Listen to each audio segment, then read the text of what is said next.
And we're recording. Daniel O'Brian, thanks for being on Fitness and Consciousness. How's it going? Thanks for having me. Yeah, so I found out about you. I don't even know how I found out about you exactly, but I saw your Jiu-Jitsu videos, and you have this style that is like really, I think it seems to me it's like a really like pure form, like what it's supposed to be. And I think I see like some of these, I mean, I don't want to say they're not jiu-jitsu guys. Maybe they're high rank in jiu-jitsu, but maybe they have an aggressive style.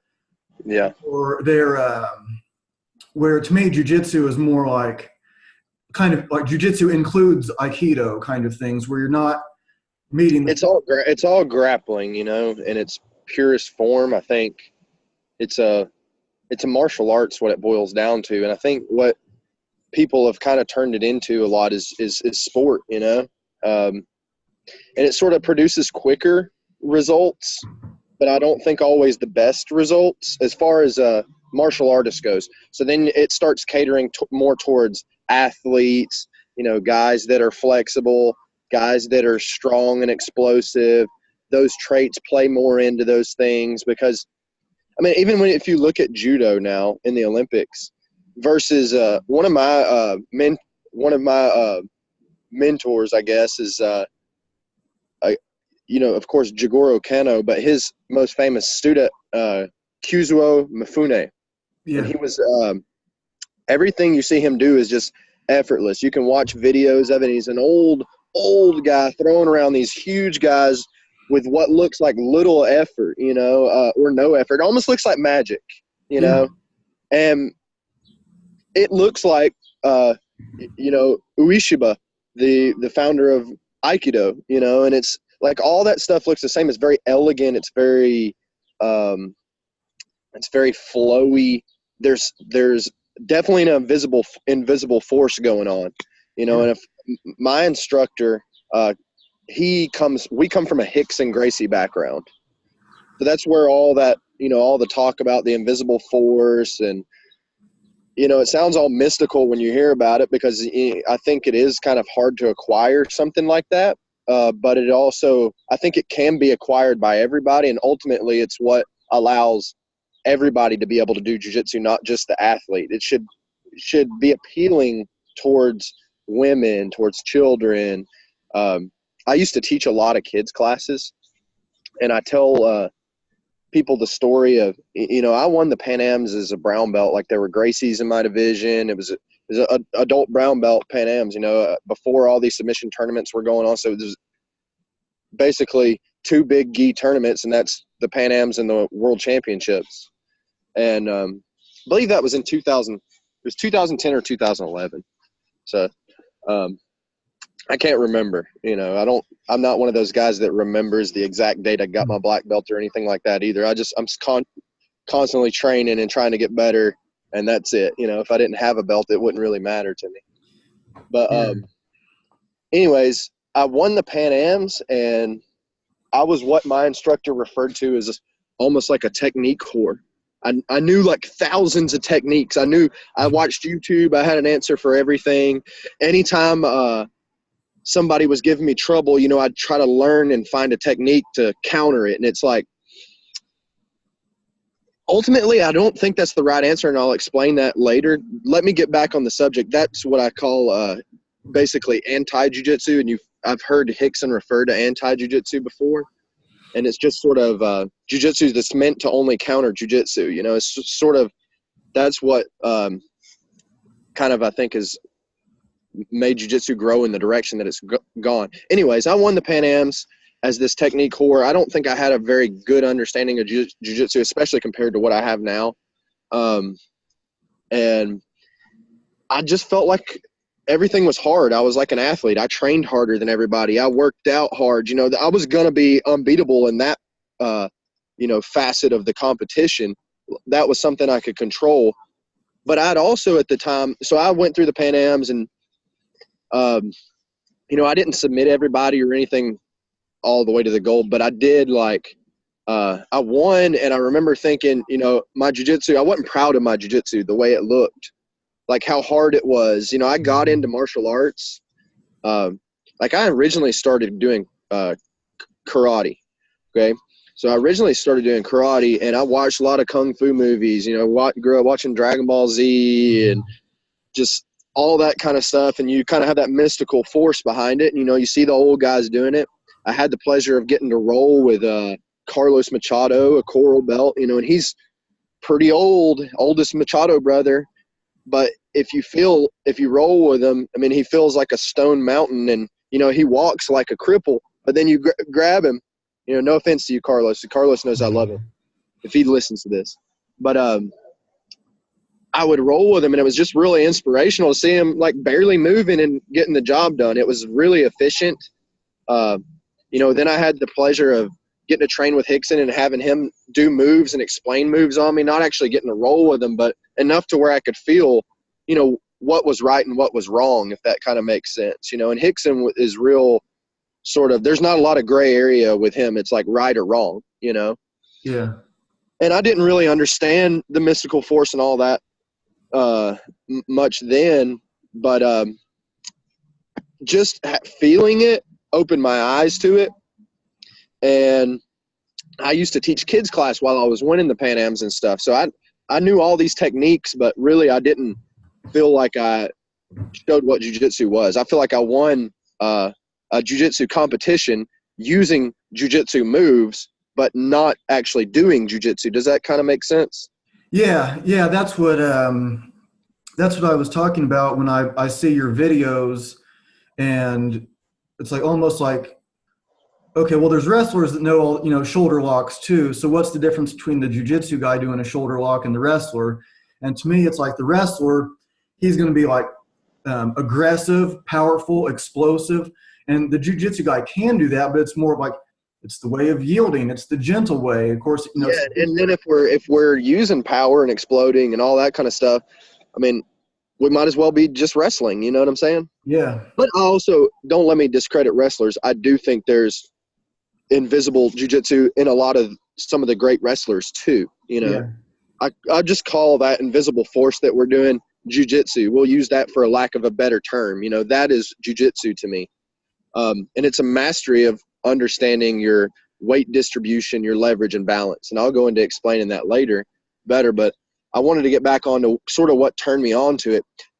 I was young when I won the Pan Ams. I was 23, 22, 23, 24. I don't even remember, somewhere like that. But I had short hair. That's so that was a while ago.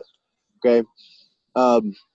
Anyways, I remember training so hard, even in my kids' classes, doing like drills and stuff. I would wear like 2 weight vests and do all this stuff with the kids. Our drills were 30 minutes. I barely taught, I taught a lot, but my kids had a high dropout rate because my class was so hardcore. I did that class not just for the kids, but also for my training too, and it was, anyways, it was a very surreal moment when I was jogging laps with no weight vest on with the kids. And I just fell on the mats because my spine, something locked up. Right. And I just couldn't stand up. And, to me then it was about how hard I trained was how good you were. And I think that's true to an extent, but all that hard training, I'd trained so much that I'd probably done more training in that amount of time than somebody had done in like 20 years, even on a young body, that still takes a toll. And I remember my kids picking me up off the mats. I had a couple of those instances where, I was doing drills or something in a soccer field and the same thing happened. And it was because of all of my violent twists and turns during jiu-jitsu moves and hard training. And I was like, man, if I want to, I knew one of my goals was, I love jiu-jitsu. I love grappling. I want to be able to do this the rest of my life.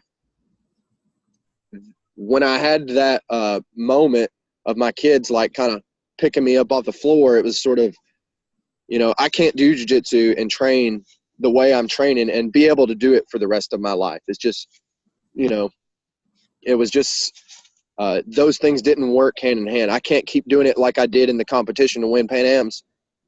That's not the jiu-jitsu I want to do. I want to be where Carlos is, many years later, being able to teach and enjoy jiu-jitsu, and maybe even, be able to do it, watching, hearing the stories of Elio doing it until his 90s and stuff, and watching the videos of Mifune, how well and stuff he moved in his old age. And he wasn't twisting and folding himself around people. He was just being in the right place at the right time, having the right leverage and balance, and able to off balance his training partners and throw them or submit them, whatever it is. But so I really, and my instructor, luckily, like I said, he came from that Hickson background, and every time I would grapple, like I said, I was one of those people that he referred to as a technique whore. I had 1,000 techniques, and sometimes I had so many techniques that I would be in a position, I'm sure several people can relate to this, but you'd be in a position, it's like, which technique should I use? You almost can't decide because there's so many. Yeah. And you just kind of pick and choose and use a technique, or you have a predetermined plan of string of techniques. I think all of this is wrong. And if somebody foils the plan, you start getting frustrated or confused or losing, or, you choose the wrong move. It has a lot less to do with timing. I think the jiu-jitsu you see in competition, everybody's sort of forcing the timing. You know what I'm saying? It's sort of, if it makes sense, I used to do a lot more thinking when I grappled back then. Yeah. Now I do virtually zero thinking. I don't even think about the next move I'm in. I don't even think about the submission that I'm going to use. When I use jiu-jitsu, everything falls into the submission that they give me. Everything falls into the escape that they give me. I don't choose those things, and it's not predetermined before it happens, which is why I can constantly produce new content, new videos. It's very easy for me to do that because and it makes jiu-jitsu more fun when I'm grappling that way too, because it's always different.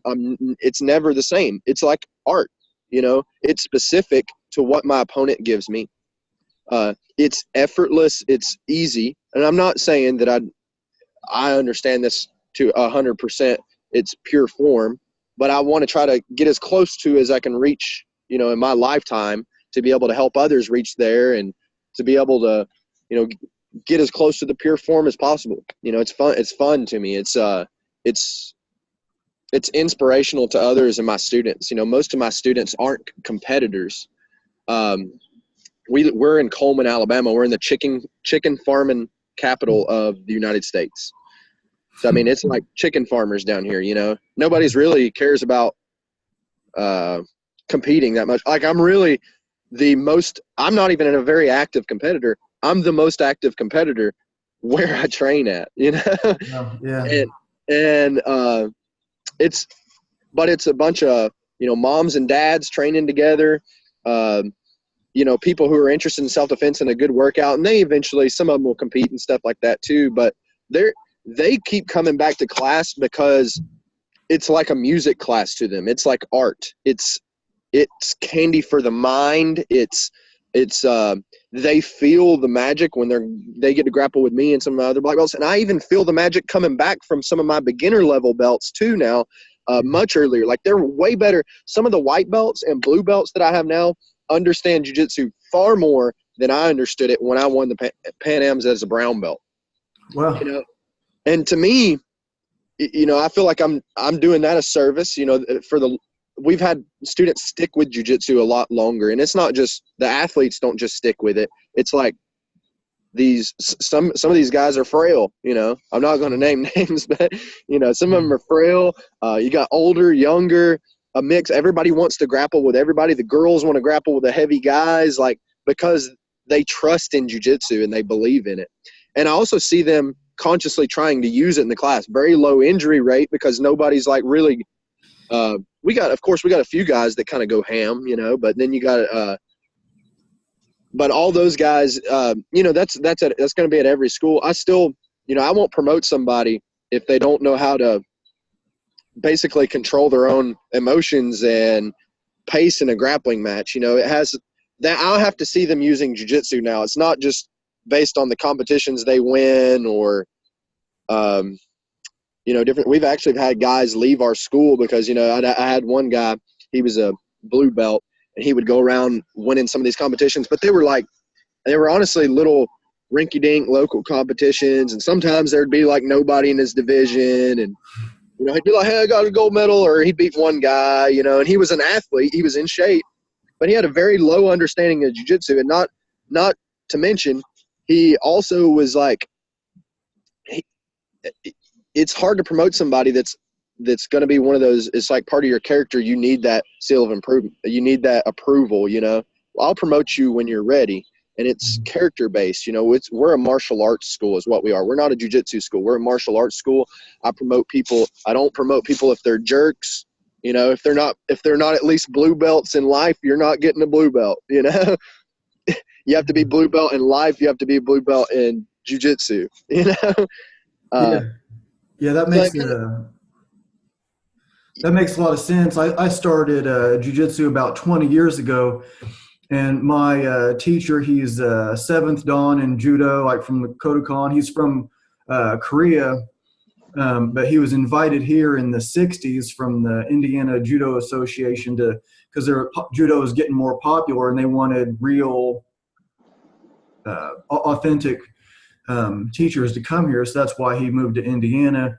And so I was learning, like, some of the stuff that we do looked like Aikido. So we're doing like the wrist throws and this kind of thing, and but also like all the ground grappling stuff. And it was kind of like the same thing. There was this guy who's very tough. He's beating people up, and he fails his, I think, brown belt test because he was like too aggressive. And it's like the teacher doesn't care if you can beat up everybody. If that was what it was, there'd be one black belt in the world. No, you can't promote somebody based on you want to promote somebody based on their skills in the art, not their skills in the art, not just how tough they can be. That's people are different toughness, and you can develop and polish toughness, and you can become more tough. But there's some people who are more toughness is like strength. You know what I'm saying? It's the same thing. It's like flexibility. I want to promote people based on their understanding of jiu-jitsu.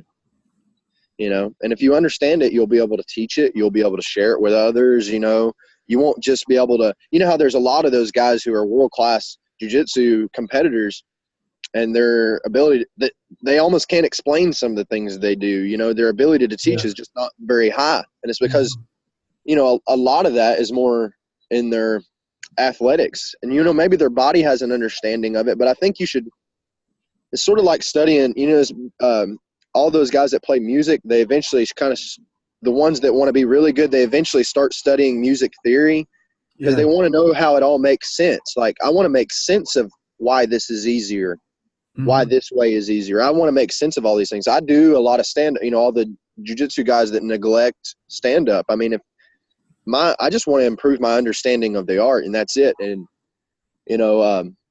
getting back on one of my, the story of me becoming the technique whore, like I said, I couldn't even make up my mind on which move to use. So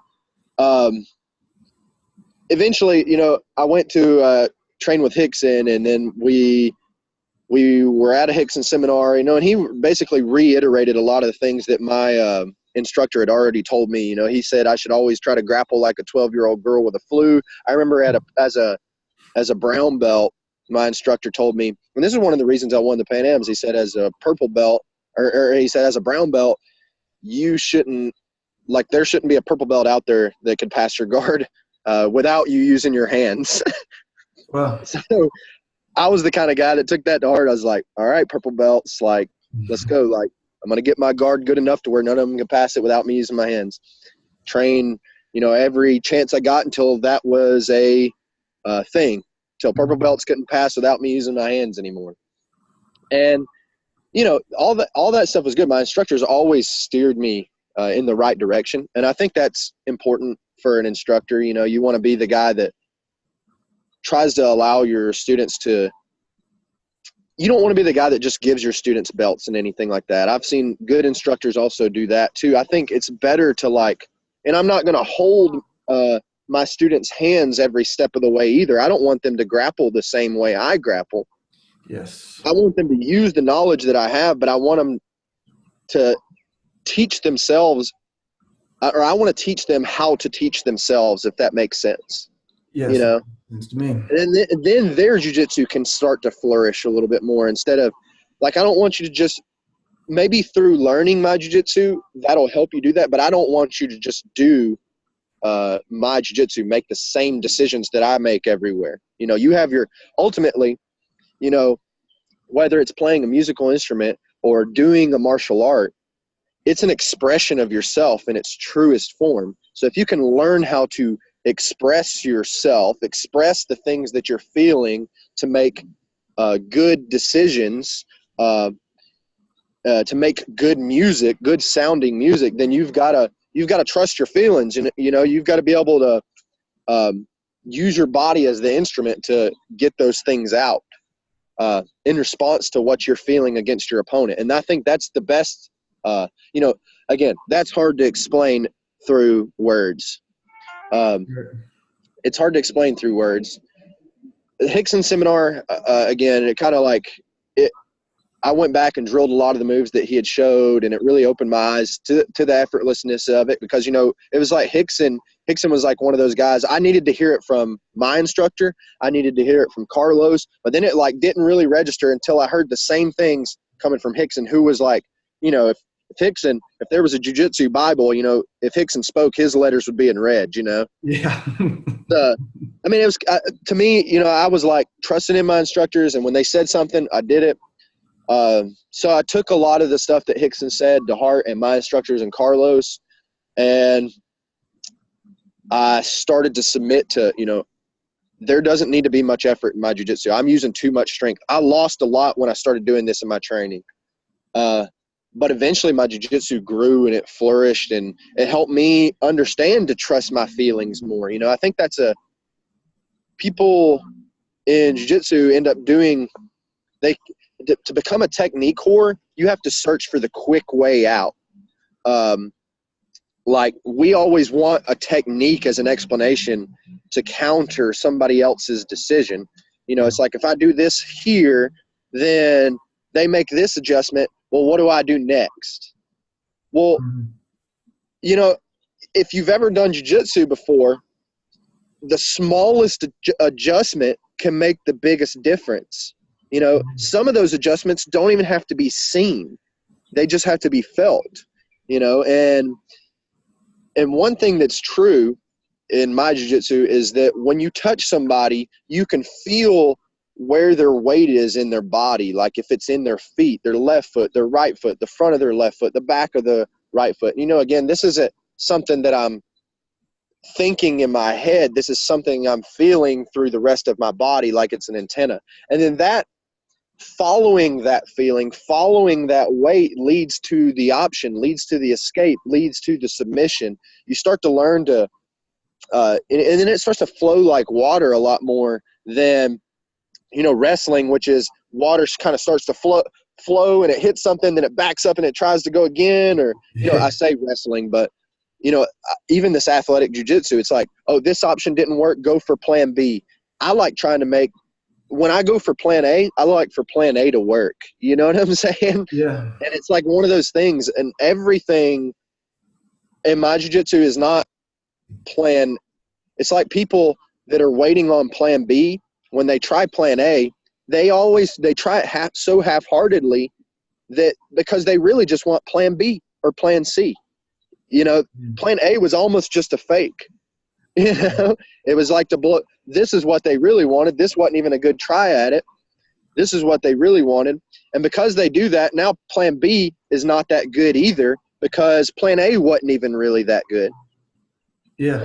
In the jiu-jitsu that I do, everything feels like a plan A, if that makes sense. It's like I try a move when it needs to be. I only do moves when they need to be executed, is what it feels like. Otherwise, you know, and I'll do certain moves.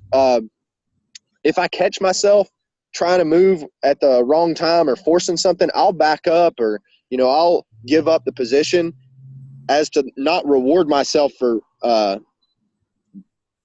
using force. You know, I think sometimes too, we get satisfied when things just work. It gives yourself that pat on the back you just kind of keep doing things at the wrong time just because it worked for you. But just because it works through force and you're forcing it, you're basically, every time you do that, I feel like it's like when somebody's kid does something bad and they coddle them for doing something bad. It's like you are being okay with that mistake. And then it's sort of harder. It's harder to let your ego go when that happens. Like when the move don't work, you keep trying to make it work anyways, you know? And that's the wrong attitude to have in jiu-jitsu, because if that's your attitude, well, your students are going to feel that when they're grappling with you too.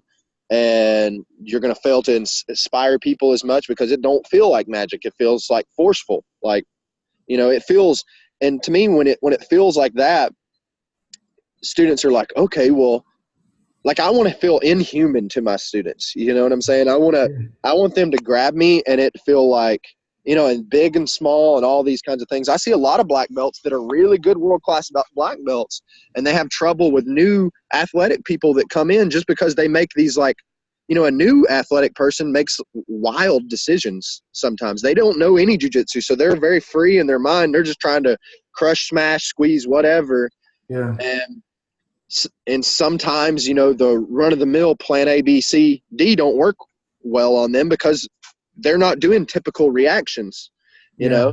And then you see a black belt maybe beat this new person, but they're having like a hard time, you know what I'm saying? Like a harder time than they should. Yeah. And then that person automatically doesn't take jiu-jitsu now because he felt like, well, you know, I gave that black belt some trouble, so I'm good enough, you know? And they don't experience that art, that magic in it. It sort of feels more like a pissing contest. Mm-hmm. And that's not what it needs to feel like. I mean, I feel like you can inspire even the big person or the douchebag that comes into your gym with pure good jiu-jitsu because they feel something they can't explain. That's what they need to feel. They need to feel something they can't explain, and then they need to say, I want that. You know, because that's what I wanted from the beginning anyways. I wanted to feel something I couldn't explain, and I want to be able to, you know, I want to – it needs to feel acquirable. Like they don't need to feel that I'm using some sort of crazy strength or tenacity or that I have this willpower that's just special to me. That's not what they need to feel. It needs to feel like it's something they can't explain, but it's a skill like juggling that if they just practice it, they'll be able to do it too, you know. But too quickly when we're learning to juggle, do we all just want success early on? So everybody wants to start with 3 balls when really what you should do is just start with 1 until you get that down, and then it's like nothing, and then you do 2, and then you get that down, and then it's like nothing, then 3's easy. So you're not just searching for that quick technique. A technique is like one of those steroid shots. It has you search for a quick answer. Like, let me ask myself what is wrong with my current technique instead of trying to search for a different technique to use to combo it with, you know? Yeah, I like that. Proficient strikers are like that too. If you notice, I mean, it's not like everything is careful and planned, and it'll be like proficient strikers throw less strikes. You know, it's not about the combination so much. It's more about the timing and the understanding of range and distance and being able to put their weight into their strike where they're at. Like, did you watch the UFC last night? So I didn't. I didn't. I read about it. You know, we were at the beach, so I had to read about it. But yeah, I was going to mention Lyoto Machida knocking out Vitor with that. Oh, yeah. I'm a huge fan of Machida. You know, and I think he's a good example of, like, I mean, look at him. He's by far not the best athlete in the UFC. Right. You know what I'm saying? Mm-hmm. He's not the most flexible. He's just skillful, got good timing. He's not the strongest yet. He knocks people out because he's able to be precise with his weight into his strikes. It's more basic than that. And to me, the more basic you can get, the better your understanding of the basics, the more freedom you'll give yourself to. If you're my jiu-jitsu is based on less things. So for instance, I'm not afraid to grab somebody's neck when they're mounted on me. They're mounted on me, I can reach up and grab their neck and not get armbarred. I can be inside somebody's guard and go for a headlock. And these things, I'm not worried about those kinds of things. But in a jiu-jitsu mindset, that would be people would call that crazy or stupid. Bad or principles, it seems like. But like if you understand jiu-jitsu and its foundation, that it's really just your mastery of balance, weight distribution, and leverage. Posture is related to all those things. With correct posture and with good connection, you can learn to break all the rules that people think in jiu-jitsu are actual rules. Like, you got to have your hands here. I can break just about any rule in jiu-jitsu. And, and it leads to a lot more freedom of thought too. You build a box around yourself, the more rules you have, because you have to operate inside those rules. The less rules you have, the more freedom you have, and that's the more freedom you have to see jiu-jitsu open up in different avenues that other people won't get to see. Because I'm not afraid to be tapped in training. Those avenues open up a lot easier. And I'm able to discover and uncover a lot of new things. New things, maybe they might just be new to me. They might be new to everybody else, and then now, because I understand the basics a little bit, like I have a good feeling of like what's right and what's wrong. And sometimes grabbing somebody's neck when they have you mounted or inside their guard going for a headlock, sometimes those things, I'll just go ahead and tell you, they don't feel wrong. It sort of goes into how you do it and when you do it. That's why I'm sure you've seen it from higher level guys. They'll be using their guard and they'll get put in a headlock from inside the guard. And it's like they're ripping and tearing their head out to have to get out and like bending their back and straining and all. And this will be a high level guy. It's happened to me before, but it also made me think, okay, I've got to spend more time here with white belts and find easier. Obviously, I'm doing something wrong on the bottom of the guard or to allow this to happen. And anyways, you sort of learn to break the rules over time. And I try when I'm grappling and stuff to make a point to break a lot of rules, because it shows not only does it make the person you're feel like, hey, well, I've got him. This guy's grabbing my throat from inside my guard. I should be able to armbar him. Yeah. And then when they can't do it, it's very mentally defeating, especially if you're not even moving. So when you grab their throat and you just makes a little adjustment in your hip that makes it impossible for them to do it, honestly. But they feel like they should do it anyways, because the way they were taught, if somebody grabs my neck, should be able, little things like that. It's just very mentally defeating for them. But it's also like with my students, it shows them it's like, sensei can break the rules here and be okay. Like, you know what I'm saying?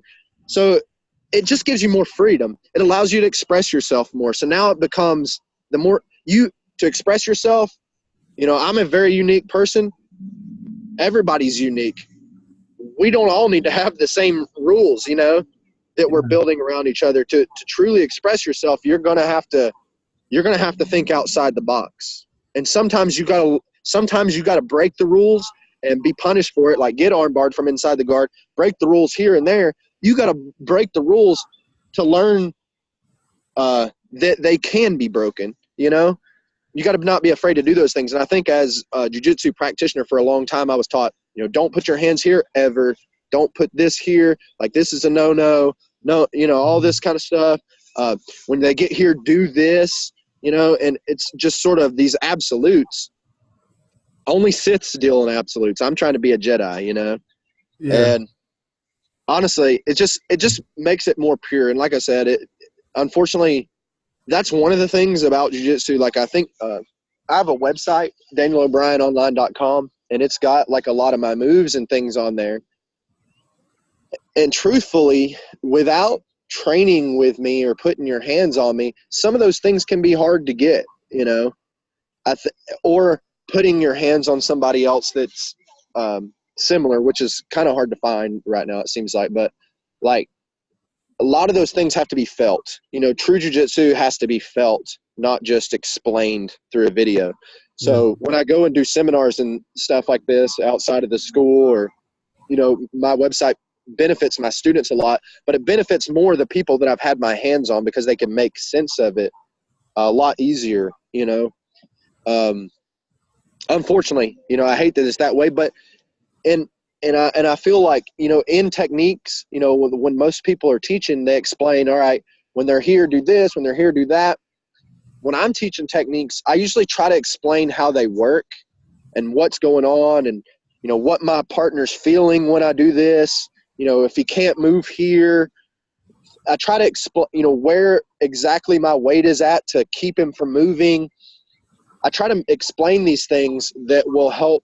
I am showing a technique, but I'm relaying the principles of jiu-jitsu through all the techniques too. So, you know, when you hear somebody that's like really good at explaining the details, it's a lot of times just because they understand where their weight needs to be when they're executing a technique. It's not like most of my classes that I teach, I literally make a plan for like 20 minutes before I teach them, you know? Yeah. And I can answer people's questions very easily, like as far as in technique videos and stuff like that, and probably come up with unique answers. And it may not even be a move that I've ever done before, but if I visit it for a second, I can because I understand jiu-jitsu, I can understand how this move needs to work, you know? So I feel like, you know, again, this is every time I do jiu-jitsu, it feels like I'm going on an adventure because I have a freedom of thought. You know, I don't do jiu-jitsu to work out. I work out to work out. I do jiu-jitsu to be better at jiu-jitsu. And you've got to be better at jiu-jitsu, you have to learn to trust in your feelings when something feels right or wrong, and you have to learn to follow those feelings. And I think that's an important life lesson too. Like, people are a lot of times afraid to trust their feelings because it goes against what society says is right or wrong, you know, and really you just got to learn to be the best you. That's what you got to do here, you know, to inspire people. I'm not going to be able to be the best Hickson Gracie, you know. Right. I've got to learn to be the best me. And sometimes, you know, I like to quote Musashi a lot, but I remember there was a quote, and I wish I had my book with me, but I'll highlight a lot of the things he says. And I remember he was talking about swordsmen back in his day. And he was talking about how, like a lot of the other swords clans, and I could really relate this to jiu-jitsu and other martial arts, you know, not just jiu-jitsu. But a lot of the other sword clans, they would, when they were trying to get new students and stuff, they would teach a technique. Basically, they really didn't even know how to sword fight, is what Musashi was saying. They understood zero on how to sword fight, but they knew a lot of sword fighting techniques. Yeah. And he talks about how what a beginner wants to see, like when a new person comes in your door, they don't want to watch you do a bridge and roll. Yeah. You know what I'm saying? They don't want to watch you do a side mount escape.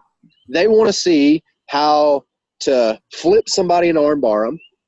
Or, you know what I'm saying? They want to see something like that. As a beginner, that's all you can kind of grasp, you know? So he said, basically, like these other swordsmen would show these flashy techniques, and then they'd get a lot of students. Mm-hmm. And Musashi, basically, he would try to relay everything through the principles.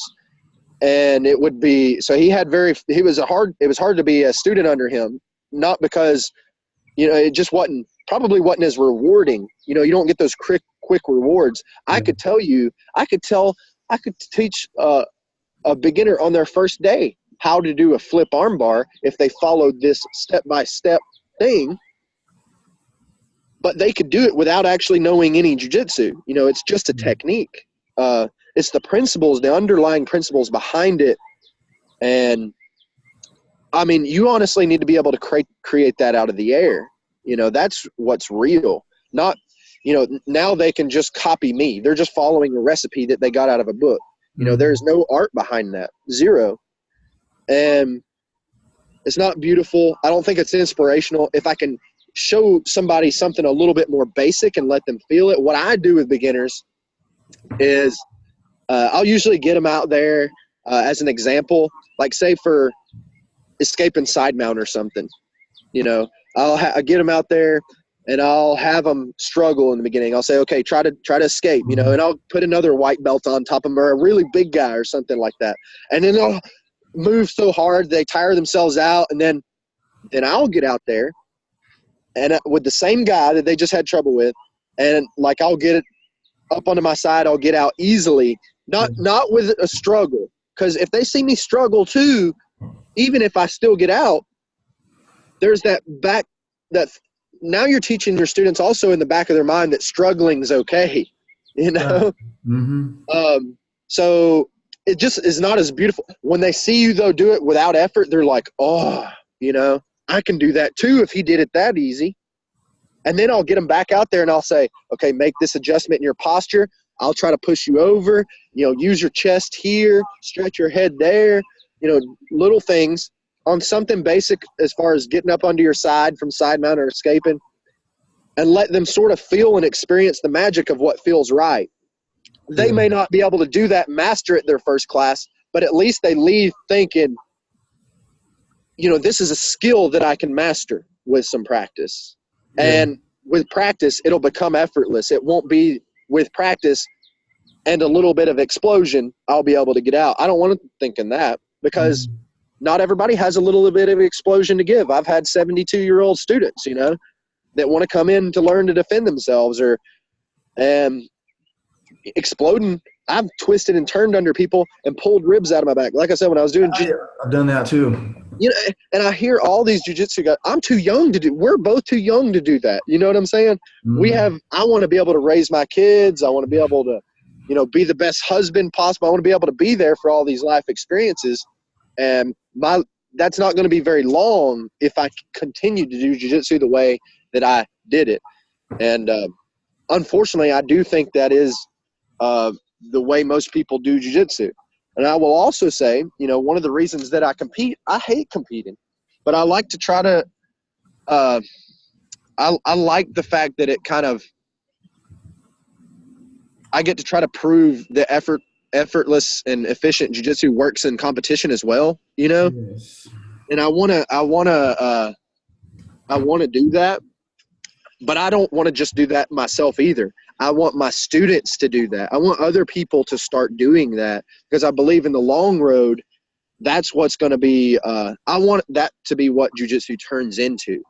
You know, I don't want to see jiu-jitsu sort of de-evolve into this, basically judo, what judo is now in the Olympics. And unfortunately, that's what's happened, you know, in Taekwondo, stuff like that, like all karate. There's good karate out there. I mean, look at Machida. But then you watch karate in the Olympics, and it looks like, I mean, honestly, anybody on Alabama football team could beat up any one of the guys that do karate in the Olympics, you know, because it's not real fighting anymore. They're playing tag based on these rules, and they're basically slap fighting, and it's stupid.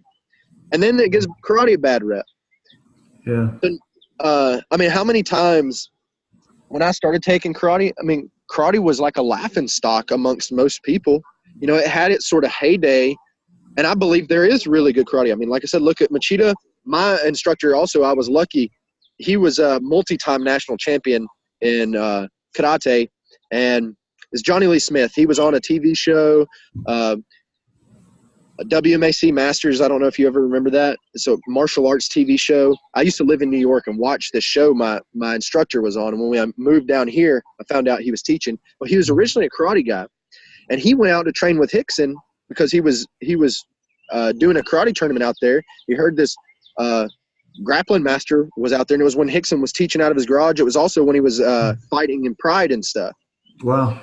And eventually, you know, my instructor had his eyes open, and Hickson told him, he was like, you know, Johnny, my instructor, he was like, I feel like my whole life's basically been a lie. You know, luckily he was humble, and he was like, I feel like my training up until this point is nothing. He's like, no, is what Hickson told him. He said, all your training is good.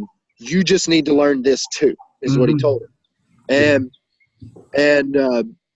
So my instructor, he's a world-class striker, world-class karate guy, old school too. And so he later became like a sparring partner for Hickson during his Valley Tudo tournaments and stuff. But, you know, luckily I had an instructor that was always looking to better himself in some sort of way. You know, it wasn't about like what martial art is better.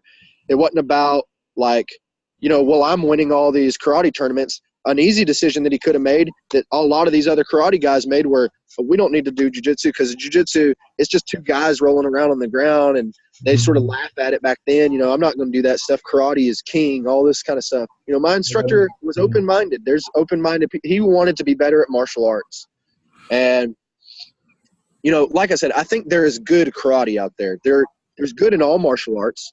But when something gets popular, like karate did back in the day, Karate Kid, all that kind of stuff that got popular, people saw it as a business opportunity to open up karate schools all over the place. So they'd kind of get belted quick, and they'd open karate schools. Now everybody's 7-year-old kid is a karate black belt, and I have to go to family reunions every time and they know I'm a black belt. They're like, oh, that's funny. Well, my kid's a 3rd-degree black belt and all this other stuff. You know, I mean, and they're talking to me, and I've heard this. I've had Pan Am champion purple belts that came before me. They were saying they'd go to family reunions, and they were like, what belt are you? And he's like, a purple belt. And then, you know, they'd be like, oh, my daughter's a black belt, you know, and just kind of nobody respects karate anymore because of how watered down it became, because there are more schools, 90%, 95%, 99% of karate schools out there are McDojos, you know. And it's a sad thing because people are going into these schools. It's no longer a martial art. It's an entertainment business. They're giving their kids a pat on the back, letting them break their board, whatever. And they don't really learn anything. And honestly, it's dangerous because it builds a lot of false confidence. You know, if you want your kid to be entertained, take them to the trampoline park or take them somewhere like that, you know. And then they go to school and they get beat up by some bully because they never really learned any skills anyways and no real value in protecting themselves. And now they don't believe in karate or themselves. Same thing with jiu-jitsu. You get a guy that jiu-jitsu, the more popular it has become, you get people being promoted a lot more quickly. You know, of course, people are getting better quickly too. It's sort of in that phase now where jiu-jitsu is still pretty new, you know, as far as other martial arts go. But I've had guys even that live around me. There were a lot of schools open up, guys with no credibility, opening up jiu-jitsu schools because it was popular. And that was most of the jiu-jitsu scene in Alabama, honestly. And we would have to go to these schools and visit them. And a friendly visits, the instructors wouldn't grapple us. Then the students would grapple us, and we'd be friendly and everything. And the school would shut down later because the students realized that what they were doing had no credibility. You know, jiu-jitsu's like that in a sense that, you know, people are going to jiu-jitsu classes. And I do believe, you know, yes, you can use jiu-jitsu. If your jiu-jitsu is competition successful, obviously you'll be successful at defending yourself too, in a sense. But then what if a guy has buddies and goes to stomp your head on the ground? We had a purple belt from our school. This was back in the day, who basically had no interest in self-defense, and he was a steroided up dude. He ended up starting fights. We kicked him out. But I remember him starting a fight with some guy who was a Marine, and they were both really buff dudes. I mean, this guy ripped the sleeves off my gi before, you know. And but he didn't really have many he didn't have a very practical self-defense jiu-jitsu either. You know, he had a few good moves that he was all right at and very strengthy. That's sort of how jiu-jitsu was a little bit more when I started too at my school, because it was a little bit newer. You know, really our instructor was the only one that could do it actually with any sort of efficiency. The rest of us were just trying to beat each other, you know? Yeah. But anyways, this guy went and started a fight with some other buff Marine. And then I remember hearing a story about him, like, trying to wave him down. Like, the guy basically knocked him on his butt. And then the guy, the jiu-jitsu guy, was trying to wave him down into his guard, like telling him to get in his guard. And then the dude just stood over him, kicking him in the legs. And that's just downright embarrassing. Yeah. But also think, you know, my jiu-jitsu, I feel confident that I'm hard to be taken down by multiple people. Mm-hmm. There are classes that I do where I have 30 people in the class, and I'll grapple all of them at the same time. You know, I might lose, I will lose, you know. I've grappled 10 before and won, though. So, I mean, it's just the fact that I'm not afraid to put myself in that situation, and that I'm not going to be easy to vanquish there either. Now, if I used regular competition jiu-jitsu and I decided to pull guard, I'd be killed in a matter of seconds, you know? Yeah. And another thing was, my jiu-jitsu changed a lot when, I adapted those principles to standing up. Like, I think in jiu-jitsu, you know, again, I started off in karate, so I always had a self-defense sort of based jiu-jitsu. Like, I'd started taking jiu-jitsu because I was getting taken down in the karate class by the jiu-jitsu guys, and I couldn't get back up. And so me and my two brothers, who are both black belts too, we decided, you know, we're going to take jiu-jitsu. I didn't want to take it at all in the beginning. Like, I thought it, you know, looked kind of homosexual, and like, I mean, for real, I did though. You know, I was like, I don't want to grapple with another man and all that kind of stuff. And then my brother started taking it, and I was like, all right, I got to take it. I don't want to get beat up by my little brother, you know. So I started taking it, and I fell in love with it. But I'm trying to remember what kind of tangent I was trying to adapt all this stuff to stand up. Well, for a long time, my takedowns were successful, but I was very bent over. You know, like you see most jiu-jitsu guys, it was more wrestly, like I'd shoot double legs and all this kind of stuff. And I started to get good jiu-jitsu from, you know, this is post-Hickson seminar, post me thinking about efficiency and stuff too. But I was like, well, why can I be efficient on the ground and my jiu-jitsu feel magical on the ground, but then when I go to do stand-up, it feels like a pissing contest again? You know what I'm saying? It feels like a dog fight. Yeah. So I was like, well, let me start adjusting. You know, I started looking towards some of my mentors, you know, Mifune, and learning, you know, listening to Masashi, learning about like no stance and stuff like this, and trying to just really adapt the same principles that I learned on the ground into standing. Like, why can't those things feel the same? So then I started to pay attention to where my partner's weight was from standing. My posture started to become more upright, because I don't know if you've tried to stand with your back bent, but if you stand like that for too long, your back's already going to get tired. You know what I'm saying? You get tired from just standing there. So I just stand up like I would wait in line at Six Flags or Starbucks, like with regular posture, like I could stand there all day. Yeah. I can shift my weight a lot easier from that stance. So why are jiu-jitsu guys doing that? And I'll tell you why. Because in jiu-jitsu, first of all, in early stages of jiu-jitsu, it's a lot easier to learn to do a double leg or a single leg to take somebody down than it is to do tomonage or you know, some sort of hip throw or anything like that. You know, it's just a lot easier to learn those things earlier on. So short-term success, it's like I can have competition success early on. You see everybody else doing it too, and that's another thing. You see everybody else doing it. And what is the number two main takedowns that people use in competition against you? Double legs and single legs. So then we all start bending over to protect our legs. So but that bent over posture, I mean, how many times have you seen that bent over posture work well in the UFC for striking? In the face. Zero. You know, so it has no application whatsoever to striking. So all these jiu-jitsu guys, or a lot of them that go into the UFC, end up having a very low success rate because they can't strike from the same postures that they do takedowns with. You know, so there's just no beauty in that. There might be beauty on the ground when they get there, but there's no beauty beforehand, you know. And I think it's more about, let's learn how we can use our skills on the ground to adapt them to where we can. to me, fighting is fighting. You know, we talked about jiu-jitsu earlier, but striking somebody is, like I said, is based upon the same principles. So if you can learn how to grapple, you should be able to learn how to strike efficiently too. You should be able to learn how to do takedowns efficiently. Your grappling shouldn't be efficient, and then your striking be forceful and, you know, overly aggressive, just combos, whatever you want to say. But just for me, it's ugly. You know, it's inefficient. Nobody can do that. Not everybody can do that. Only athletes. So let's as a martial artist, let's try to purify all those things. You know, how my striking stance should look similar to my takedown stance. You know, my takedown stance and the straightness of my back should look similar in the way that I pass the guard, or even the way that I escape side mount. All of that should look and sort of feel related. And I'm good at one thing. I'm good at on the ground. I'm good at those principles. So how can I use those principles that I'm good at into striking, into takedowns? Does that make sense? Yeah, that makes sense.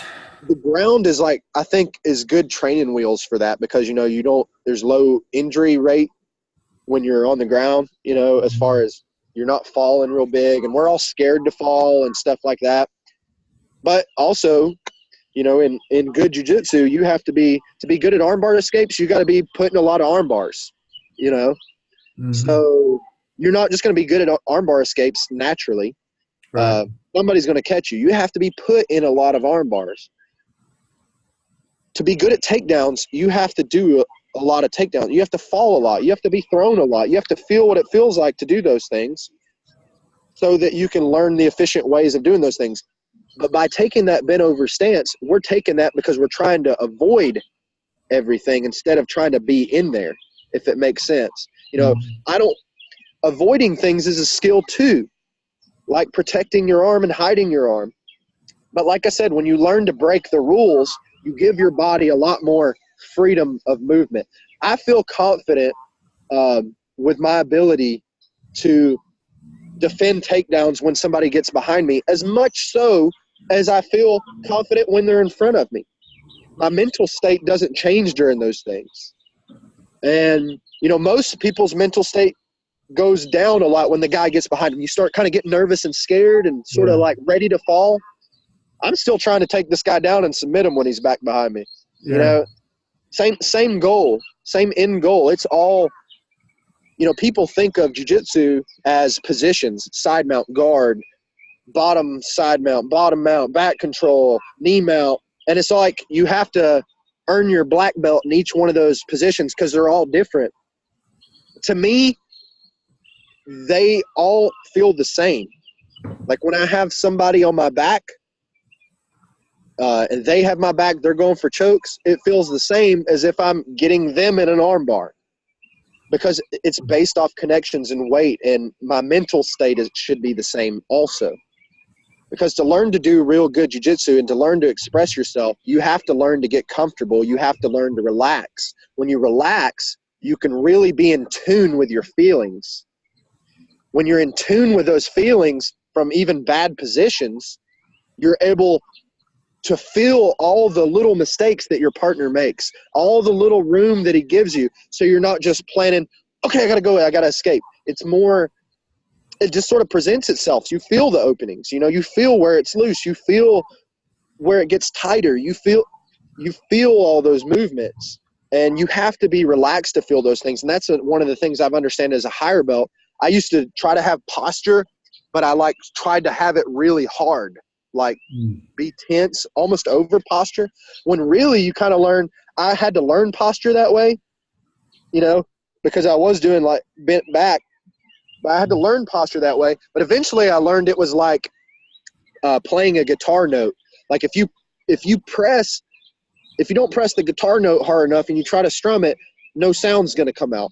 If you press it too hard, it actually, and good guitar players are going to tell you that it sounds different. It sounds like crap. Like it can make the string sound like crap. But not only that, it also, the rest of your hand can't move very well because you're squeezing this note so hard.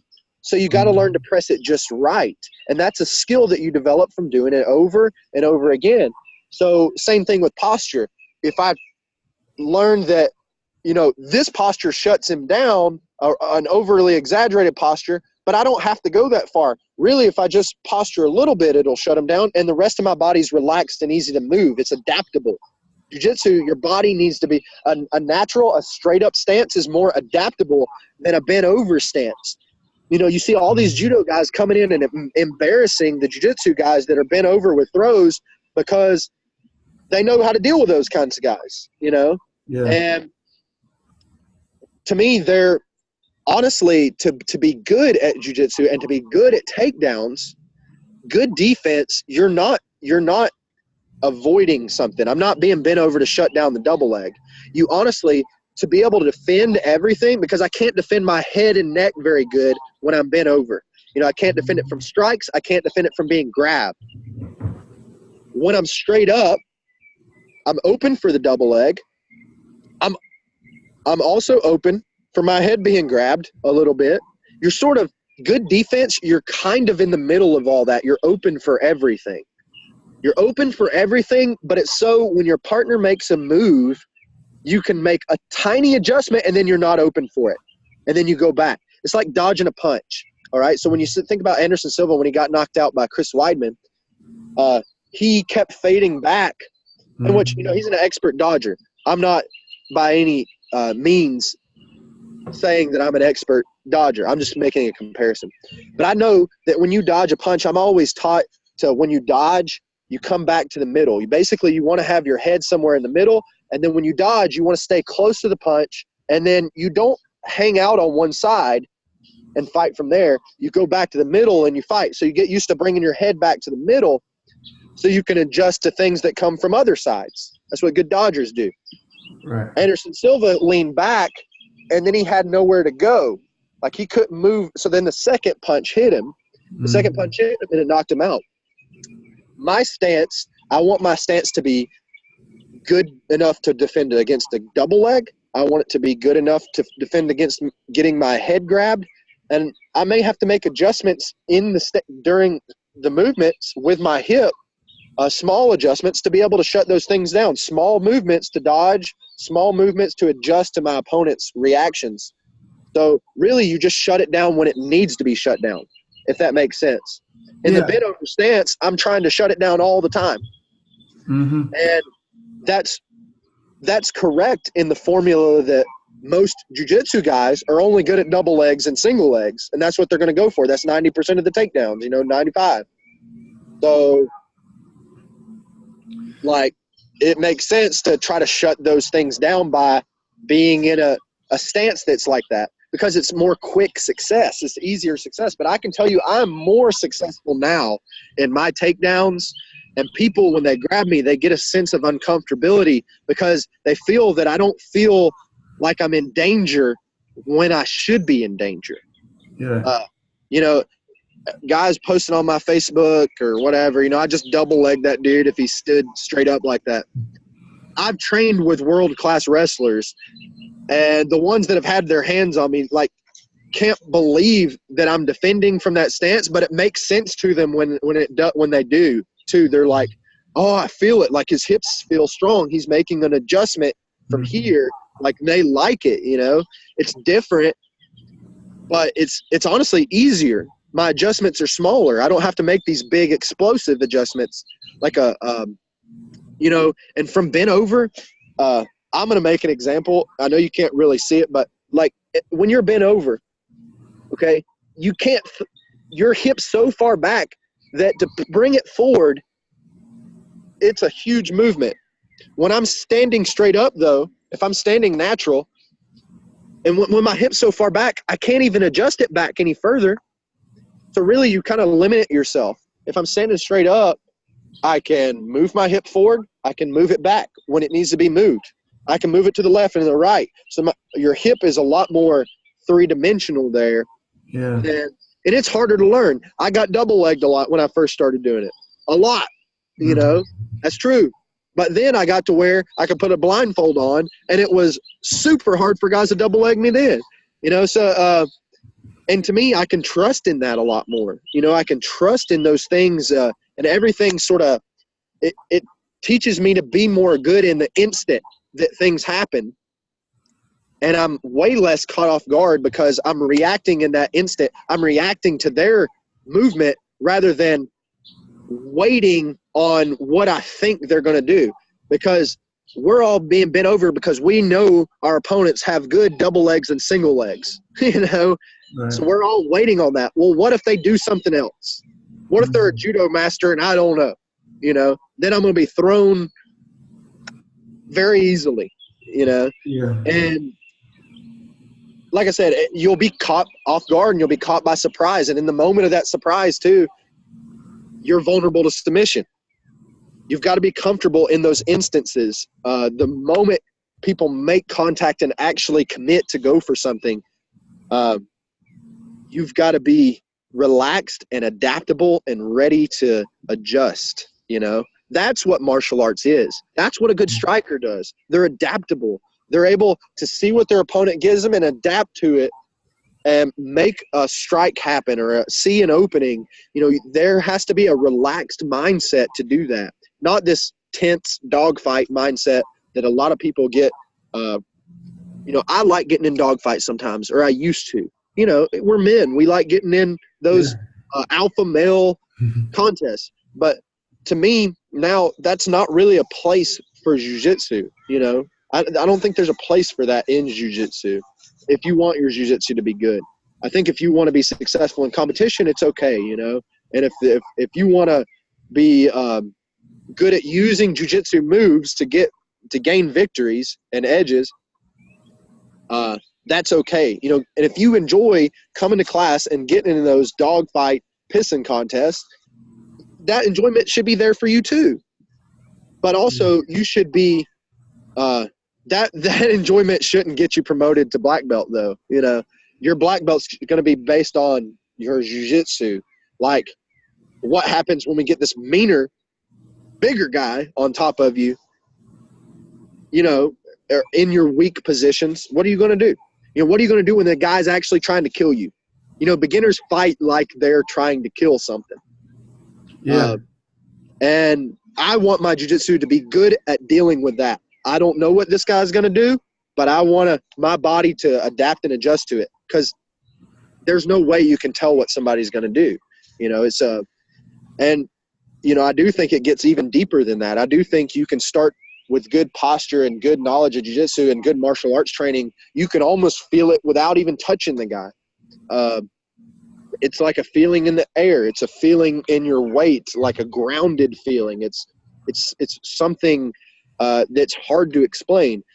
One of the things that Hickson, I heard a long time ago say, my instructor told me, was, you know, I believe he related it to jiu-jitsu or martial arts, but he said martial arts or jiu-jitsu is a mastery of the mental, the physical, and the spiritual. So it's like, we all don't think about that spiritual side of it, but that spiritual side of it it's that invisible side. It's that part that's hard to explain. It's the part that allows you to express yourself. The mental and the physical is like mental is the studying of the techniques. You know, of course, you're going to go through trials and tribulations of, you know, my jiu-jitsu sucks, my jiu-jitsu's awesome, my jiu-jitsu's this and that.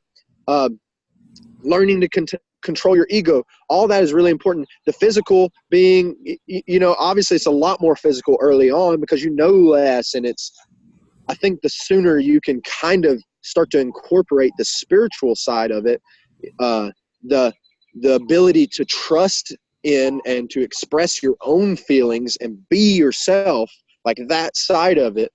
And it's a part that's hard to explain, that you can't explain, that must be felt in a sense. And it comes through, you know, on your journey to black belt, a lot of self-reflection. I think you honestly have to feel somebody do it. I was lucky enough to get to feel Hickson, to get to feel Carlos, to get to feel some of those other guys. But we have YouTube now too. We can see it. But a lot of times, you know, you see those old judo guys or the old Aikido guys throwing guys around. It's a lot easier to say, oh, well, that's just fake. The other guy's letting him throw him.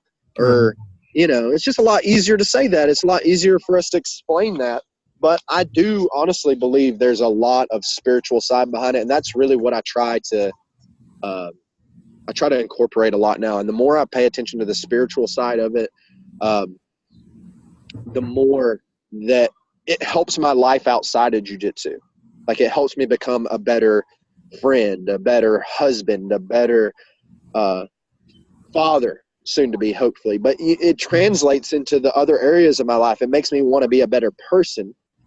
And you hear about all that in, like, Musashi, his writings, and some of the other guys' writings. You know, all these masters, when they, right before they die, they kind of almost seem like way more peaceable, not wanting to get in fights and stuff at the ends of their lives than they were in the beginning. Musashi killed his first guy when he was 13 years old. And then basically was a war hero, battle hero, killed hundreds of people. And when he kind of got in his 40s to 60s, he started, like, I mean, he could still fight and everything, of course, but, you know, he started, like, instead of killing people, he was, like, teaching them lessons. He was also way more into the mindset of, you know, a lot of the things that the way he let his ego go. You know, 20 years of my life, I lived it wrong, trying to kill people and using this kind of stuff. Like, when I could have saved them. I could have been a positive influence on them. I could have, you know, but I can be a positive influence now. And then he died, I think, in his, like, 50s or 60s or something. He died kind of early, getting sick. But anyways, but, you know, unfortunately, like, a lot of people don't figure that out until the ends of their lives, you know. And, you know, a lot of these old people, I think, you know, I say old people, elderly folks. I know a lot of good, wise, elderly folks, you know, and a lot of people that are, you know, black belts in life. But I know a lot of elderly folks that are, like, set in their ways. Like, when they get a certain age, you know, it's like some of the things they may do are wrong, but they're so set in their ways, they'll never change, you know. And it's because they've been doing those things for their whole life. Like, when I go to teach jiu-jitsu to a black belt or a higher level belt, and maybe they've had competition success, and I'm rolling with them or whatever, they'll make excuses for their jiu-jitsu, because instead of, like, sort of accepting that there's something that they don't know, or a way that they're doing something wrong, they'll just sort of justify in their head that I'm a freak of nature or something like this, and then that I'm special. And really, they're so set in their ways that they can't change. So it's easier for me to change a white belt, a blue belt's mind, a purple belt's mind, than it is a black belt's mind. I have experienced changing black belt's minds, and it's awesome, because those guys are willing to let their ego go. I want to be that Musashi. If I've been living a lie my whole life, when I get older, I want to be able to let that go, learn from that, use that as mistakes, and make me a better person. And you have to do that in jiu-jitsu, you know, by getting armbarred a lot. You have to make mistakes to learn and grow from them. A lot of those older people are so afraid, a lot of them, you know, not all of them. I'm just using that as an example. They're afraid of making mistakes or doing something different, you know, because the same recipes worked for them the whole time. You know, when a smoker's been smoking longer, it's harder to quit. When all those kinds of things, you know, it's just, to me, you got to be willing to change. Martial arts teaches that. It humbles us to, like, learn, you know, our stance has adaptability, but our lives should have adaptability. We should be willing to say, hey, I'm being a crappy husband here. Let me try. I do a lot of meditating and breathing for, you know, for the spiritual side of jiu-jitsu. I feel like the better person that I become, I actually become better at jiu-jitsu too. It's weird how that works, but it does. And Musashi, and if you listen to Mifune and stuff in some of his books, he talks about, like, you basically can't reach a high level in martial arts without being a good person. There's just no way to do it, because you have to be humble truly at some point to do that. And, you know, I'm not saying I don't have an ego. I still do. But I think our goal is to try to rid ourselves of that as much. And I do things that I think are good for my life, like meditating and breathing every morning, so I can reflect on myself, on how I can not just be better at jiu-jitsu, but how I can be better. What I did in my yesterdays that could have been done better. I think we all try to be our best. You know, we all want to be good, so we do techniques really fast and we don't pay attention to the details. But really, that's because we want to be told that we're the next prodigy and stuff, or like that you're God's gift to mankind. When really, I think we can all be these unbelievable people, unbelievable versions of ourselves, unbelievable jiu-jitsu practitioners, if we just take our focus on not trying to be better than this guy or be the prodigy, but just trying to be a little better every day. Like, that's it. You don't have to try to be good. Just try to be better every day, because you might suck. But if you try to be better every day and that's it, eventually you're going to be better. You know, you're going to be awesome. You're going to appear like God's gift to martial arts or jiu-jitsu or whatever it is, or, you know, you'll be a better husband if you try to be a better one every day. You know, not just talking about it, or, you know, you have to do things that will kind of put those, see your life where you want it to be in the future, and try to put things into perspective to where that's what you want to be when you get older. You know, I want to be like Pai Mei off of Kill Bill. I want to be training martial arts when I'm old, but I want to be like, not just that old guy that does martial arts. I want to be the guy that's like, oh man, it's grappling. Carlos told me one time when I was doing takedowns with him, he's like, man, grappling you is like grappling a ghost. And like, to me, that was awesome. You know, yeah. I was like, that's what I mean, not because it strokes my ego or anything, but because like, it's just inspirational. I think, you know, it's like, that's what I want when I'm older. I want to be the guy that's like,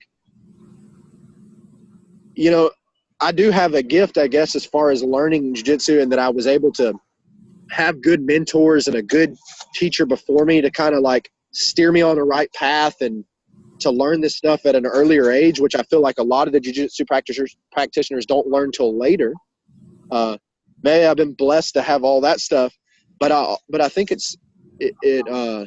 everybody can acquire it, and I want to inspire everybody to know that, you know, I didn't once believe that you could do anything you wanted to do, or that you could be anything you wanted to be. I didn't think that, you know. I do honestly think that now. I do think that now. I think with the right mindset, and if you truly want to believe it, if you have passion, if passion drives you, if you have an interest in it, if it's something's fun to you and it's something you want to, like, it's all in your mindset is what holds you back. So with practice, with goals, with all that kind of stuff, you can be anything you want to be. You know, and the path may be harder for some other people, but if you stay on the path and you have a passion for it, you can be.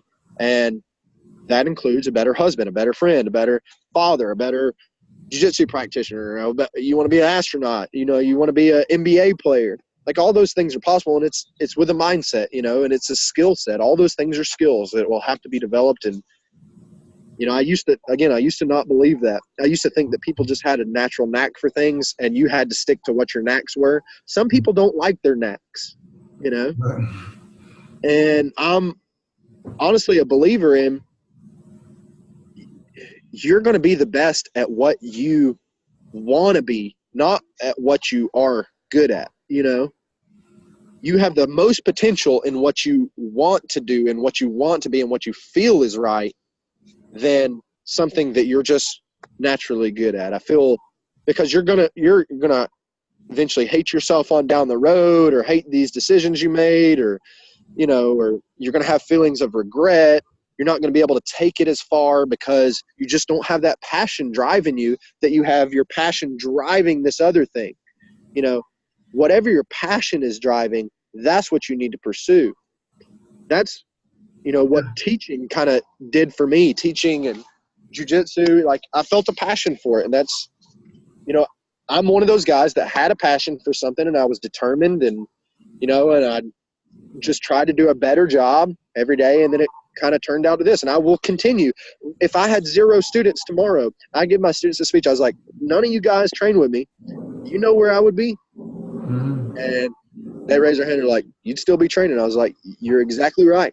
Like, I could have 0 students, but because I have such a passion for martial arts, that I will find a way to train, you know, and I want to be better at it. It's just part of my life. It's part of what makes me who I am. It's done so much for me. And I feel like it makes me a better person.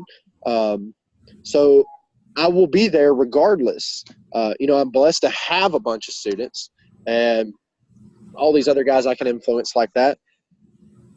Just trying to do a better job, all those other things fall into place. I think a lot of people try to open up schools and stuff early on. Like, I didn't even want to open up a school when I started teaching. Like, it sort of got passed on to me really quick, and I didn't even think I was ready for it. Mm-hmm. But,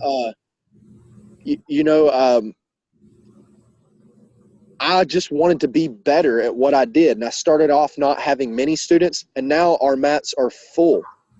And I don't try to necessarily, I just try to do a better job. And all that stuff happens. People think, oh, well, I'm a black belt. I'm going to get my black belt real quick. I'm going to open up a school. I'm going to make some money. Blah, blah, blah. This is going to be my life. That's not, those kind of people don't need to open up schools. Right. The kind of people that open up schools need to be the ones that, I want to be better at jiu-jitsu. I love jiu-jitsu. I want to be better at jiu-jitsu. And then on down the road, you kind of figure out, you know, you're helping people on your jiu-jitsu journey. You're helping other students, and you're like, man, helping people feels good. Maybe I'll open up my school. You know, but your driving force behind an instructor needs to be the art, you know, and your understanding of the art and how you can use that as a tool to influence and impact other people's lives. You know, all that stuff, and making money, all that stuff comes with just doing a better job. Right. That'll come. People try to live the dream too fast, you know, let the dream happen. And that's sort of what I've began to do. And now my student base, you know, our school is never made any less money or had hard times. When I first started, we had about, you know, and we're training a little chicken farming capital, but I remember we had like 50 students total in like all our classes, which wasn't too many. Some of those classes would be empty or have one person in it at a time. But I remember like 17 of those students were paying when I took over the school. Okay, and we have a standalone school, so our school was losing money. Several months I made $0, but I knew I was going to be training and stuff regardless. And I took it over at an early age. I'm trying to remember. I've been teaching for over a decade now, or for a decade. So, I mean, maybe 8 years ago. But now our mats are full, you know. Our mats are full. And it's not just from the successes in the competition. It's because, like, I care about doing a good job. You know, I care about my students. I care about their jiu-jitsu. I want what's best for them. I want them to take it down avenues that I haven't explored yet. Again, remember, I talked about how jiu-jitsu is an expression of yourself. Well, I'll forever be you know, and about getting out of the box, but I'll forever be trapped in the box of myself. You know, you're going to think differently than I could ever think. So if I could show you jiu-jitsu the way that I know jiu-jitsu, if I gave that to you, you would explore so many things that I couldn't find on my own. Just because you're a different human being. And to me, that's what's awesome, you know. That is what's awesome about jiu-jitsu. That's what's awesome about art. It stimulates that side of our brain. And then that understanding, though, like I said, it can help you learn other skills. It can help you learn, you know, how to play the guitar, how to be a better husband, all the other things that I've repeated in myself. But to me, that's the real gift that jiu-jitsu has given me. It's given me that confidence and ability to know that if there's something I want to do, I can follow my passion and do that. If I put enough time and dedication into it, I can do that. I can be that. I can be the person I want to be on down the road. You know, jiu-jitsu did that for me. Yeah, when I was wanting to ask, because I teach a class also, and I'm not a high-level instructor. I don't try to present myself as something that I'm not. I don't even take money for the class. I say there's a $10 donation, and it goes to the school. I teach strength and conditioning classes for kids and adults at a wilderness survival school. And I teach a jiu-jitsu class there on Wednesday nights, and I don't take a dime for it. The money whatever anybody gives just goes to the school. And Yeah. but I've probably taught about as many classes as I've taken, because for some reason I've always like been working when, classes, when like Yeah. I learn. And I was wanting to ask you, like, so I started like 20 years ago, and I started teaching like 30 minutes after my first class. I went right to my buddy's house, who I was doing like kind of like kickboxing stuff with. I went right to his house after my first class, and I was like, dude, Yeah. check it out. I'm showing him triangles. And so I've always tried to keep up in that way. Yeah. But when I'm training with somebody, even if they're some new, and it's like they're I'm showing them stuff, but it's like they're winning most of the time. So I'm not really trying to beat them. And I try to tell people before the class, if like new people come, I was like, I don't have any trophies to pass out. Yeah. I'll show you everything I know. And when, so if I'm grappling with, like I just had one of my students, she went to her first, she's a second dan in karate, but she's been training with me in jiu-jitsu for about a year, about once a week for a year. And she went to her first competition and won. She won against one female. It was like one of those things. And then she went up against a guy. She did well against him, but he ended up getting her in a triangle. But when I'm against people, what I'm getting at is, I could submit her pretty quickly, but I don't. If you're like looking at it, it's looking like she's beating me up almost all the time. I'm getting some nice reversals, but then she gets me back into something else. And then like she'll, I'll do this with anybody, guys too, or if I'm training with younger people, whoever, and, she's getting like close to a choke or something. And then I'll be like, okay, adjust it this way, and then let her get it. Then she like loosens up and I'm like, okay, we'll just fight from here. Keep it there. But when you're going against people that are new, you could beat them up very easily.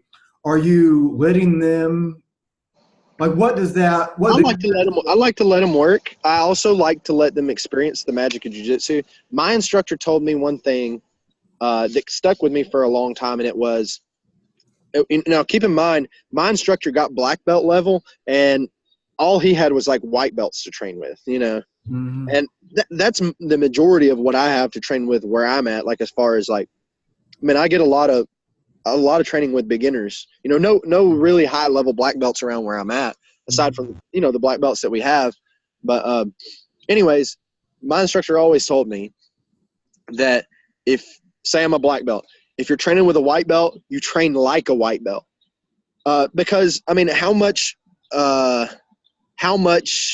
benefit are they going to get from a match where I just try to see how quickly I can tap them? Exactly. Yeah. I want to teach people how to win, so I'm losing the whole time. They really I want them to get better in the match. I want my duty as a higher belt, I want to improve. And not only that, but I'm not going to improve my understanding of jiu-jitsu in that match either, trying to beat them. That's not going to help me. Yeah. Now, with a white belt, though, like I said, I may headlock them from inside the guard.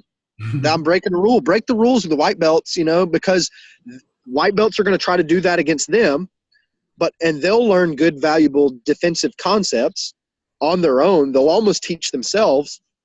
And at the same time, I'll get to explore new options, like, my arm's open from here, or I can go to this from there.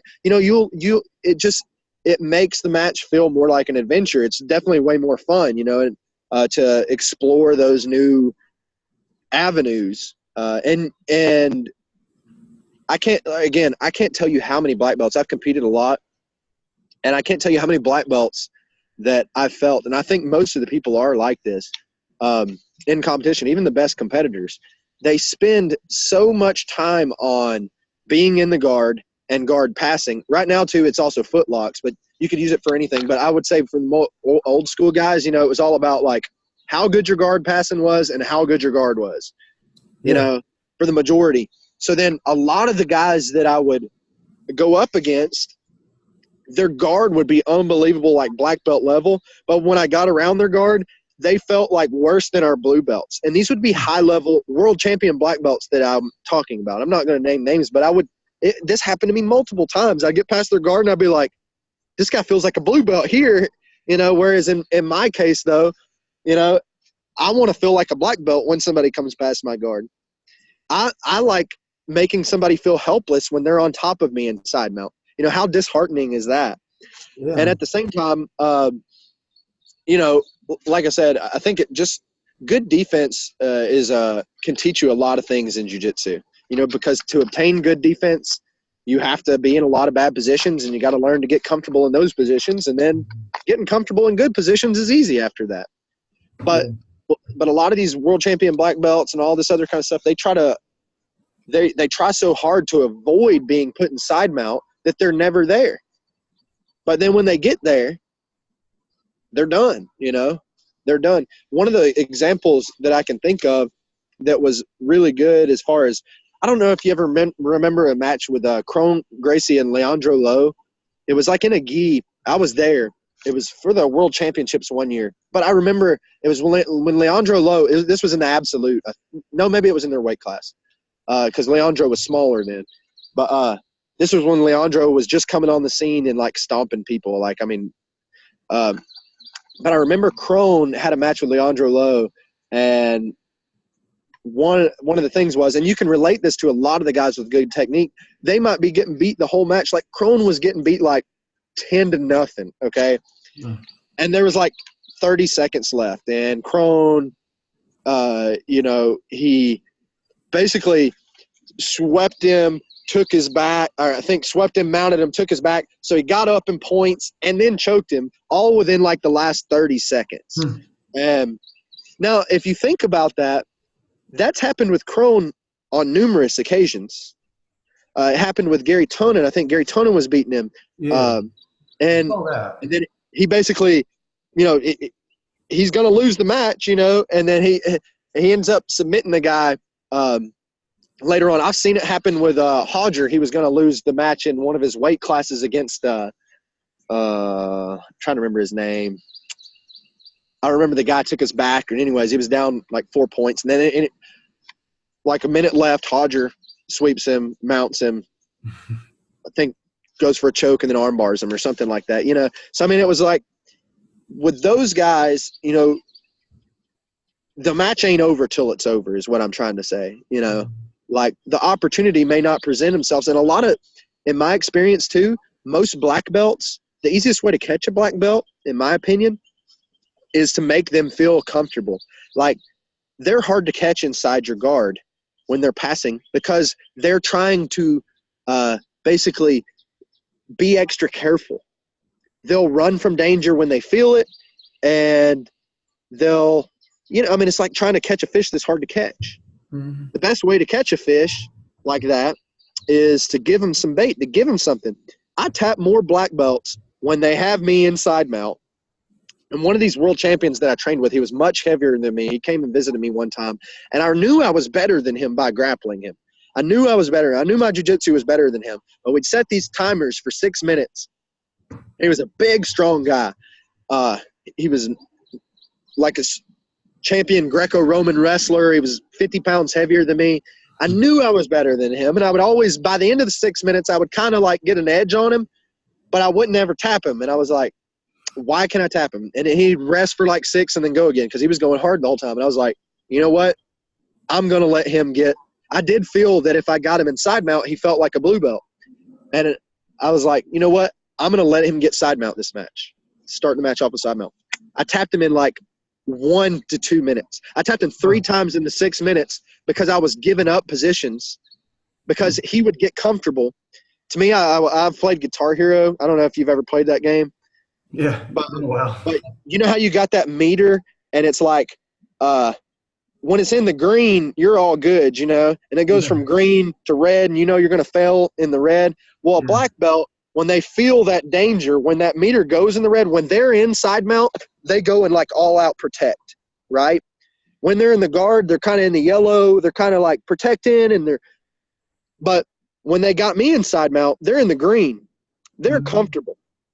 Well, then I go from them being in the green, you know, the best times to fail on Guitar Hero or when that nasty solo comes up, you come from being in the green to like, it just drops you down because so many notes came by surprise. Like they have me in side mount. They go from feeling comfortable. Their guard is let down. They're committing. They're attacking. When they're attacking me, they're more open. It's just like a counter punch. It's like a Are you doing like so they're in side mount, and then are you catching them like with a choke with your legs? You're like push up on the neck. Think about this. Like when Leandro Lowe had Crohn's back or whatever, he went from kind of stalling and being extra careful to like, I'm gonna attack you, extending myself, and so he's committing a lot more. He's committing his arms. He's committing his weight a lot more. So when Crone gets out in the middle of my escape, they're still committed, Now as I'm catching them, maybe going back to my guard or catching them, I've tapped people when they're on top of me in side mount, but putting them in that danger then. Because a guy's kind of hard to put in danger as a black belt when his guard's all up, But when he starts reaching for things and attacking, now he's more open. He's coming out of his guard. He's becoming more comfortable. So he starts to kind of let himself go. He starts to let his guard down, from side mount. Guys let their guard down when they have your back. And then when they have your back and they feel you getting away, in the process of them trying to keep it, because they don't want to go back through that guard passing and stuff again, you're catching them. They're leaving their limbs behind. They're leaving their neck open. So you catch them in the transition. Okay. But and a lot of my jiu-jitsu people, I grappled with a guy the other day, and he told me that like it felt like we were just always in the middle of the transitions. Like he felt like the whole grappling match was a transition. And so like he couldn't secure a position? Is that what? No, even when he was in those positions, he felt like he never really had them. Okay. So if it makes sense, like most guys don't operate inside the transition. They operate on the outsides. They operate on passing the guard and getting good at attacks from side mount. Not all that in between, and then there's a lot of in between that goes on. Honestly, most of jiu-jitsu is in between. And I don't know, like eventually the transitions feel no different than the positions to me. So again, some of that stuff is kind of hard to explain without feeling, but that was just a quote that I remember one of the guys saying. He came to visit. He was a blue belt from Orlando, and he had like won some Abu Dhabi competitions, some of the the gi competitions, and he was like, I've never grappled with, and he trains with a high level black belt. He was like, I've never trained. He's like, I've grappled with a lot of black belts in my time. This is a famous guy. I'm not going to say his name, but he said, I've trained with a lot of black belts, but I ain't never felt a black belt feel like you. And he said, that's what I want to feel like. And this guy was 42 years old. He said, that's what I want to feel like. And I was like, I appreciate that, man. And Awesome. When I went out and trained Wonder Boy for his second Woodley fight, his dad was real skeptical of jiu-jitsu to start with too, like as far as like, and I don't really have like a lot of credentials as far as some of the other guys that have come through there, Ryan Hall and some of these other guys, but they didn't like that style of jiu-jitsu because it was sort of competition based and like flexibility based, and it didn't really complement their striking a lot too. And karate's always worked for them, so they wanted the recipe for that. They wanted to learn how to get back up to their feet basically. And anyways, I could tell that Wonder Boy's dad was kind of like he was real skeptical about me being there, and he really didn't. He was like, what do you got to offer? And I was like, I really honestly couldn't explain it. I was like, y'all just have to feel it, wait till tomorrow or whatever. And then I roll with Wonder Boy, and he goes, Dad, you got to feel this. And like hollered across. And they loved everything that I did. Awesome. So much. And his dad was like real old school. He's like, I don't know what you're doing, but it's not jiu-jitsu. We're going to call it Daniel Kwando. So he kind of made fun of me the whole time, calling it Daniel Kwando, but he loved it, and I'm super grateful for that. But it just sort of like, I've been lucky enough to kind of like have those experiences with the higher level guys to where it just sort of reaffirmed that I felt like I was on the correct path, Yeah. And I feel I feel like that path is not just correct for me, though. I feel like it's correct for a lot of people. And I want to share that with people because I'm so passionate about it, you know. Maybe you can hear it by the way I talk, but it's just sort of like I'm truly passionate about that. And I want to share that with other people because I believe jiu-jitsu is down and like it's in a weird crossroads right now where it could kind of go either way, where people could start paying more attention to the art form, or it can turn more into a sport and be like, this dogfight looking thing. But I honestly don't think people don't tune into martial arts. People aren't going to want to watch jiu-jitsu, and it's not going to become as professionalized if people want to see if it's a dogfight. Because if I want to watch that, I'd rather watch the UFC. You know what I'm saying? Where people are actually punching each other and fighting like that, rather than like I want to see some old dudes schooling some young stud. That's what I want to see. I want to see some girl beating up a dude. You know what I'm saying? Yeah. That's what I want to see. I want to tune in and see that. I'll tune back in, you know? That's what got people interested in jiu-jitsu in the first place. Yeah. Anyways, I hate to kind of cut this short, but I have to go. My mom, I got to meet her at a restaurant real quick. Oh, yeah. Very If you cool. want to pick back up on a different day, that's fine. Yeah, for sure. But I got to go today. Sorry. Yeah, no, I really appreciate you coming on, and you have an open invitation to come back on again, hear more about your story. I was actually looking at your so you said your website, and I was actually looking at it, so I was going to gather some more information about you before we started, and when I clicked on your website, it showed like you have this subscription for like $10 a month. Yeah, it's only $10 a month, and like I said, there's not a website like it. Like as far as the jiu-jitsu the options that I offer, my style of jiu-jitsu is different, so that's the one little unique thing I can have. It's only $10 a month. You can get all these kind of crazy options. It's very defense and self-defense oriented. There's basic striking on there. Anybody can learn from it. There's self-defense. There's everything. The website has everything. It's only $10 a month. It's DanielO'BrienOnline.com. And, in the future, I'm going to offer discounts to the people that take my seminars and stuff when I'm traveling around. Discounts for the seminars for the people who are on the website. You can learn stuff from the videos on my websites. I know I said something about that earlier, that jiu-jitsu does need to be felt, though. It's an art that needs to be felt. Real jiu-jitsu needs to be felt.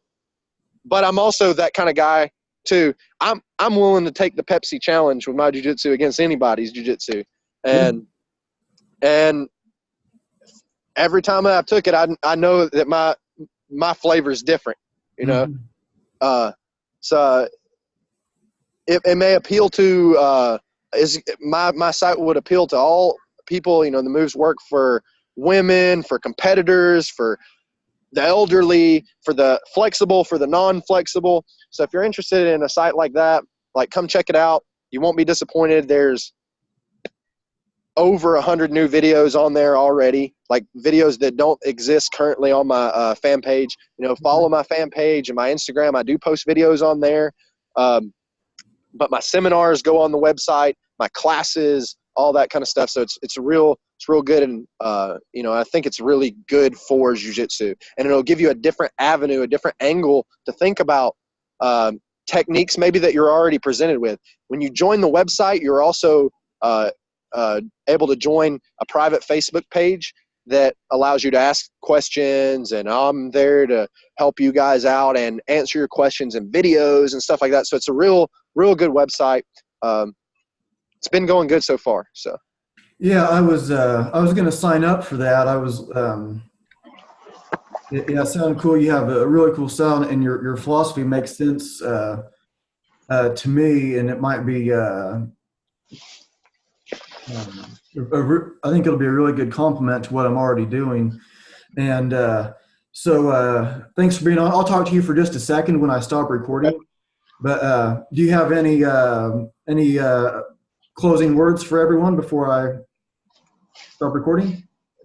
No, just anybody that's listening to the podcast, you know, jiu-jitsu is a martial art. It's about expressing yourself, learning to be yourself, learning who yourself is, and learning how to use your body as an instrument to do those things. Anybody can do jiu-jitsu. You know, and I think jiu-jitsu is a journey in martial arts, but it's a journey also of self-discovery. You discover who you are. Martial arts is the avenue that helped me understand that. I feel like learning how to be good at fighting is a great way to learn who you really are, because it humbles yourself to the core. And, you know, if you do already train, check out my website. It'll complement the things that you already do. I'm not trying to replace your instructor or anything like that. I'm just giving you different looks, different things to work on. And, you know, I'm not here because I want to I want to make money or anything like that. That's not why I'm a martial artist. I'm a martial artist and I do jiu-jitsu. My goal now is to sort of improve people's view of jiu-jitsu, to you know, be a good ambassador for the art itself, for what I believe the art is, and to show and share that with people so they can continue to reap the benefits for it, so they can discover who they are, so they can, you know, learn to be themselves better. That's, you know, that's sort of my goal. Yeah, I like it. Sounds good. Thanks again for being on. I'm going to stop the recording. I'll talk to you for just a second. All right. Thanks, man.